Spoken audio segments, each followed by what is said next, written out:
পনিরের তরকারি যদি এভাবে রান্না করা হয় তাহলে বারবার এটা খেতে ইচ্ছা করবে। তাই আমি আজ ছোলার ডাল দিয়ে আজকে পনির রান্না করব। তার জন্য প্রথমে একটু কড়াইতে একটু তেল দিয়ে তেলটা যখন গরম হয়ে যাবে তাতে জিরে আর তেজপাতা ফুটিয়ে কুচানো টমেটোগুলো দিয়ে দিয়েছি। টমেটো একটু হালকা নাড়িয়ে চাড়িয়ে তাতে হলুদ, লবণ, লঙ্কা গুঁড়ো, ধনেপাতা দিয়ে আর একটু সময় ভেজে নিয়ে সেদ্ধ করা ছোলার ডাল আর আলুগুলো দিয়ে দিয়েছি। আলুটা যখন ভালো মতো কষিয়ে ভাজা ভাজা হয়ে যাবে তারপর 2 গ্লাসের মতো জল দিয়ে দেবো।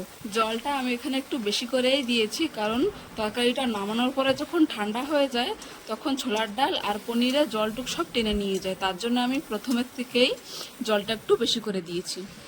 জল দেওয়ার পর জল যখন ফুটে উঠবে তখন পনিরগুলো দিয়ে ঢাকনাটা চেপে দিয়েছি। তারপর শেষের দিকে ঝোলটা যখন শুকিয়ে আসবে গরম মশলা আর ধনেপাতা দিয়ে হালকা একটু নাড়িয়ে চাড়িয়ে নামিয়ে নিতে হবে। ভাত হোক বা রুটি, এই তরকারিটা দুটার সাথে খেতেই দারুণ লাগবে।